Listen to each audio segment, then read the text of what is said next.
Hindi ako naniniwala sa mga multo noon. Para sa akin, ang mga kwentong kababalaghan ay gawa-gawa lang, pampalipas oras, pangaliw kapag walang magawa. Pero nagbago ang lahat noong nakaraang taon nang mamasukan ako bilang night shift cleaner sa isang luma at halos abandoned na ospital. Karamihan ng pasilidad ay sarado na.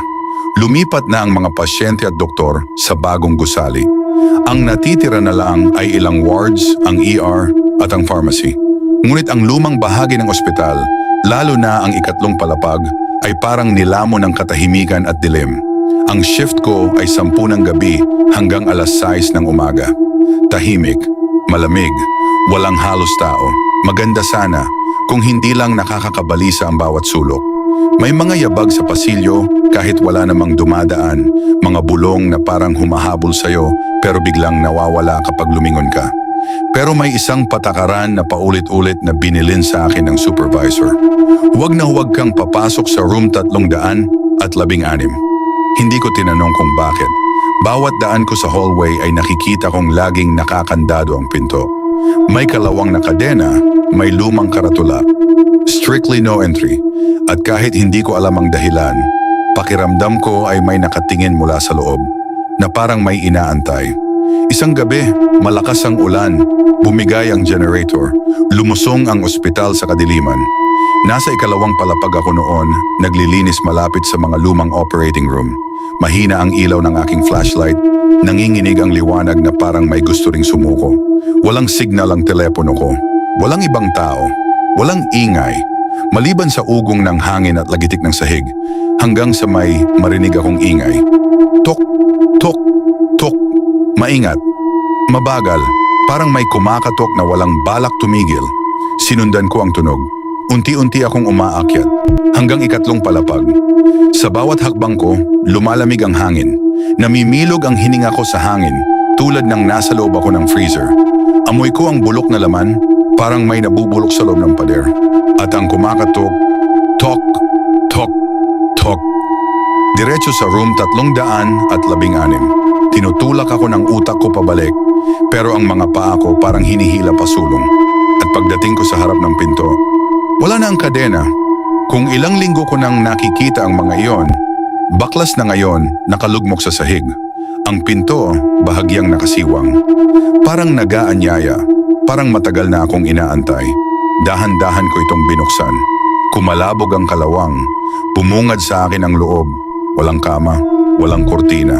Isang lumang wheelchair lang, nakatalikod sa sulok. Madilim ang kisame, ang sahig puno ng bakas na parang pinatuyong dugo. Gumapang ang lamig sa aking batok. Parang may mga matang nakatutok sa akin kahit wala akong nakikita. At biglang gumalaw ang wheelchair. Dahan-dahan itong umikot at humarap sa akin. Mag-isa, walang tao, nanigas ako. At mula sa mismong tabi ng tenga ko, may bumulong. Late ka.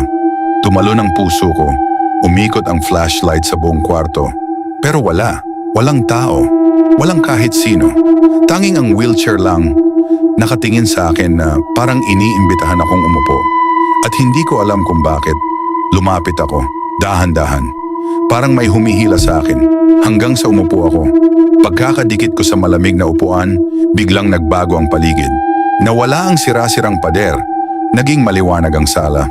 May tunog ng beep-beep ng mga makina, may mga nurse na dumadaan, may amoy ng alcohol at disinfectant. Parang bumalik ako sa panahon na buhay pa ang ospital. Sinubukan kong tumayo, pero hindi ko magalaw ang katawan. May mga strap sa dibdib ko, sa kamay, sa paa. Nakakaposas ako sa wheelchair, nanlamig ang buong katawan ko. May mga doktor na lumapit, nakaputing coat, ngunit nakadikit ang tuyong dugo sa tela. Ang maskara nila ay dilaw sa kalumaan. Ang mga mata nila, walang buhay, parang walang laman. Isang doktor ang yumuko, halos dumikit ang labi niya sa tenga ko. Magpapatuloy ang operasyon. Operasyon? Sumisigaw ang utak ko pero walang lumalabas na boses. Nanginginig ang mga labi ko. May kinuha silang mga instrumento, scalpel, surgical saw, mahahabang karayom, kumakalansing, kumakalabog. Isa pang doktor ang nagsalita, walang emosyon. Napalitan na ang pasyente, simulan. Sino ang pinalitan ko? May malamig na metal na dumikit sa aking balat. Naramdaman ko ang paghiwa, manipis, matalas, parang nagtatasa ng karne. At bigla may humawak sa braso ko. Pagtingin ko sa kanan, may babaeng nakahiga sa gurney. Nakaposas din. Gulo ang buhok, maputla ang mukha, ang mga mata umiiyak pero walang luha na lumalabas. Pinilit niyang buksan ang bibig at kahit walang tunog ang boses, nabasa ko ang sinabi ng kanyang labi, "Tumakbo ka." At sa isang iglap, pumlagsak ang mga ilaw, naglaho ang mga doktor, nawala ang mga makina. Bumalik ang kwarto sa madilim, bulok, patay na anyo. Nakalag ang mga strap. Nalaglag ako sa sahig, habol hininga. Pero habang gumagapang ako palabas, narinig kong may umiiyak sa likod ko. Maiksi, basag. Parang isang kaluluwang pagod na pagod.